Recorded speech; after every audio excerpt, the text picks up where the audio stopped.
the most loyal show to Trump on a daily basis that people care about, like anyway, is probably Fox and Friends. I would imagine they're like super important because they get so many views and Trump does whatever they say. Well, looking ahead to the future of Fox and Friends, we have this video where you're gonna see Doocy and Kilmeade disagreeing about both what happened last Wednesday, how significant it was, what you can compare it to, and how much culpability Donald Trump has. Let's take a look at that. Because, Brian, you're talking about people who work in the Congress.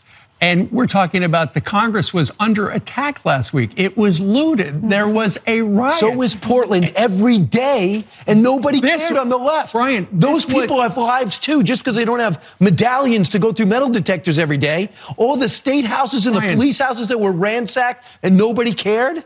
I don't think what they were doing in Portland was trying to overthrow the police democracy. Stations? The democracy of the United States of America. Right. I get it. And there is some equivalency when you look at the fact that they were both attacks and they're both protests. Right. But this was essentially, and some people have used, the people on the political left say the president incited this.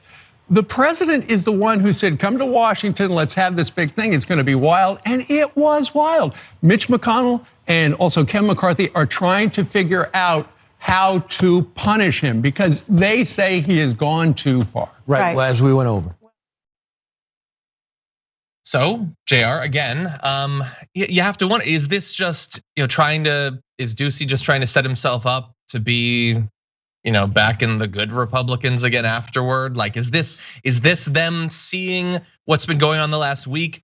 And everybody is trying to figure out, what is the GOP going forward? What is Trump's role? How powerful will it be? How long will it last? Is this an indication that Steve Doocy thinks that Trump has made bad decisions and is not going to be that significant? Because that was about as opposed to Trump's interests as I have seen from a Doocy quote.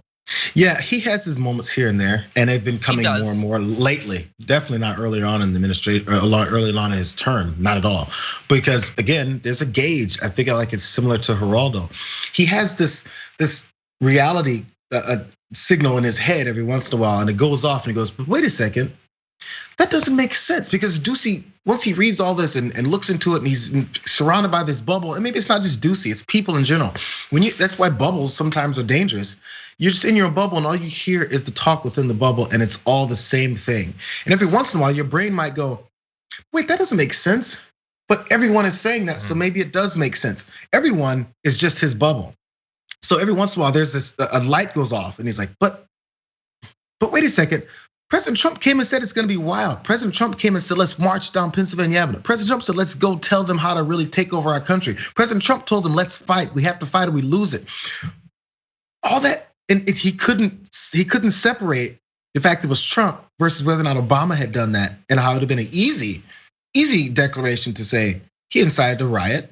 He tried an insurrection. They tried to stage a coup on the country. You can say that when you disagree with the person. It's harder to come to that, as Geraldo said, when it's a loyal friend that's doing it.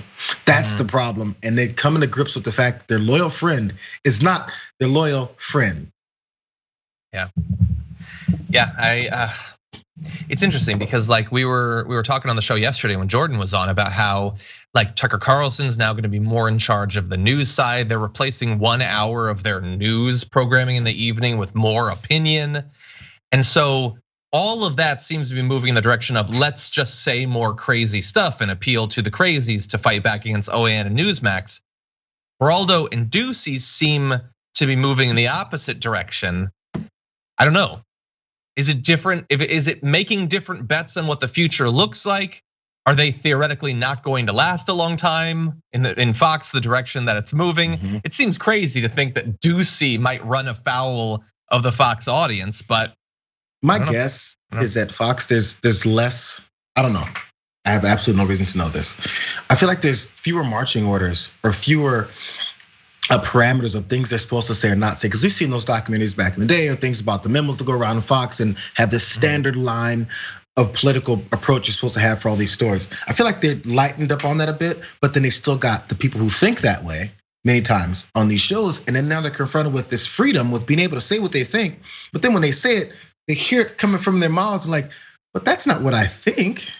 because everyone around me doesn't think that way, and it's confusing.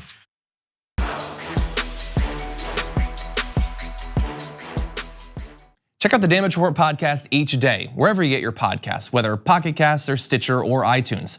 You can join me as I give you the news and stories you want, with a range of co-hosts and interview guests jumping in on the fun each day. Again, that's the Damage Report, wherever you get your podcasts. And if you get them at iTunes, don't forget to rate and review. Sometimes I'll read them live on the show.